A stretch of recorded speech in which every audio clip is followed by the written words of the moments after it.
Jesus was Don't like put a Jesus in a staunch box. capitalist, man, at the end of the day. No, I don't No, feel Jesus comfortable was putting very Jesus much in any box. No. This is If what you Jesus had was. to pick what area Jesus was in, Jesus was very clear. Bible's very clear. Okay, so you see there some hosts on The Blaze having a little conversation. This conversation has happened many times in many forums. There's no real point to it, but is Jesus a socialist or a capitalist? And it turns out, guys, for the first time, the Bible kind of supports whatever you want it to, because there's evidence on both sides. It's never happened before. I am going to argue that in my research, he seems to be more in favor of at least the aims of socialism, if not the actual mechanisms of any particular way of formulating the economy. Are you kidding me? No, you're being way too soft. So I get it. You could find maybe one or two verses in the Bible where you could argue he's a capitalist, but I'm not sure you could even do that. Anyway, I think the great majority of the Bible would make Karl Marx blush. So Jesus said, give away all of your worldly possessions. Marx didn't even say that. Jesus said it's harder for a rich man to get into heaven than for a camel to pass through the eye of a needle. So if you're rich at all, you can't go to heaven. I'm telling you, Marx would be like, hey, brother, you're taking it too far, right? Well, so I did have that. I do have another section that I want to read. While doing research for this, I came across a video from just a couple of months ago of Russell Brand and Reza Aslan having a conversation, and it was unexpectedly fascinating.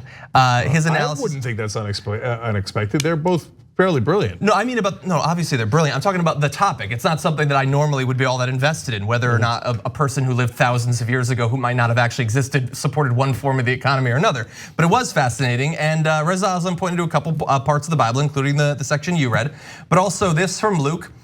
So when he says Jesus goes through his, blessed be the meek, blessed be all these things, there's another section to that people don't quote, where it's the flip side. So first he's blessing all these people, but what about the people he's not blessing? So he says, but woe to you who are rich, for you have already received your comfort. Woe to you who are well fed now, for you will go hungry. Woe to you who laugh now, for you will mourn and weep. Woe to you when everyone speaks well of you, for that is how their ancestors treated the false prophets. It's just explicitly saying those who have done well under the current system, I'm coming for you, or at least fate is.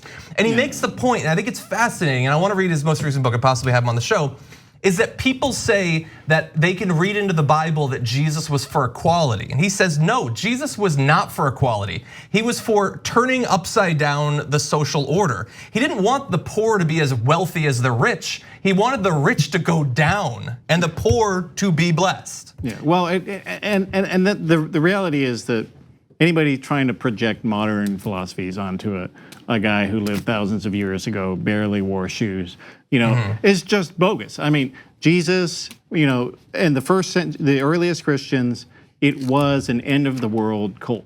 Like that's what it was. They thought the world was going to end. You read the Bible, and Jesus repeatedly says, "This is all going to go away. Go away. It's all going away and going to burn." And that's literally what all the early Christians believed. Like they didn't want to get married. They didn't want to have sex because they thought everything was going to die, and everything was going to be reborn. So this idea that you can project stuff onto him, it's just nonsense. Like he was like, look, these rich guys, they're going to get burned up by God.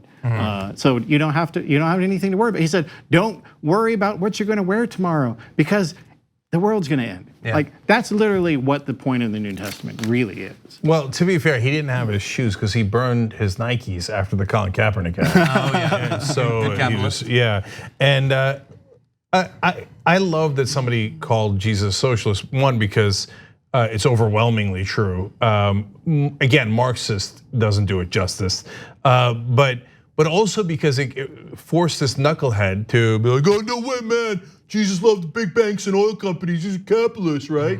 And even the other two Blaze hosts are like, yeah, there's more nuance coming. Well, not really true, man. And that's and you could see her face like panicking. The panic was in her face. This train is about to go off the rails here, and I'm going to get killed.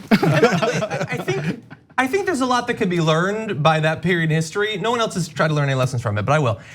So Jesus said that the poor should be rich and the rich should be poor. And what did the rich do to him? They crucified him. And so look at the people now who are advocating to benefit the working class, the poor. Look at how they're being treated by those in positions of power. And often those are the people most often bashing you over the head with the Bible, a book that they love to wield but not so much read. Well, and that segment illustrates, if you watch the whole thing, the host, the guy with the hat, he literally was like, oh, Jesus didn't have a job. And it's like, have you even read the Bible? I mean, again, I'm an atheist, so I actually read the Bible. It helped me become one. Me too. And Jesus had a job, and anybody who has actually read the Bible would know that he was a carpenter. Yeah. I've seen the bumper stickers. Yeah. My boss is a Jewish carpenter. Although the only thing, just because I learned a lot from the video, I do have to add that in his research on his most recent book, Reza Aslan says that the translation that resulted in the modern carpenter is actually fairly inaccurate. That implies that he's some sort of middle-class guy with his own tools and stuff like that. He said it actually translates better to something like itinerant handyman or day laborer, basically. He would wander from town to town looking for any work that he could get. Yeah, no, it's true. I found him on TaskRabbit. Oh yeah? Yeah. Okay. Fiverr. Also, I did actually, Jesus. Although, but think about the implication of that, though. Like, the entire Republican policy is about exploiting people who are day laborers and making sure they can't get citizenship, making sure that people cannot get paid for their work. I mean, like carpentry, like that is really difficult stuff. Yeah. It takes a long time to do it well, and they don't want you to get paid for it. Last thing, guys. Do you remember what Jesus did first? He came and threw the money changers out of the temple. Yeah. For these guys to say, oh no, Jesus was a great capitalist.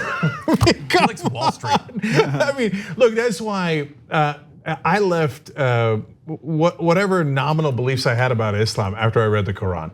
And then I read the Bible and I was like, whoa, okay, none of this makes any sense. And that's how we became atheists, by reading it. But if you're gonna stay a true Christian, Muslim, whatever it is, read your texts, because they're amazing and quite literally unbelievable. But if you do believe them, you cannot possibly make the claim that Jesus was a capitalist. I mean, he goes way further than any modern socialist, communist, or Marxist.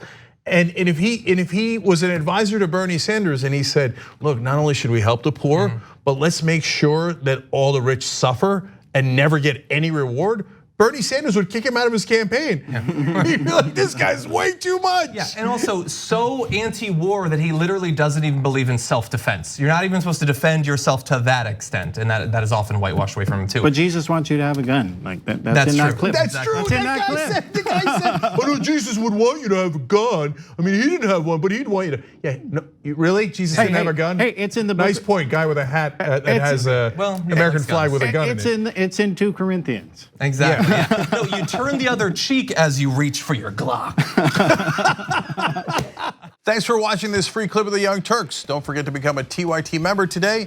For more exclusive content, join now at tyt.com/join.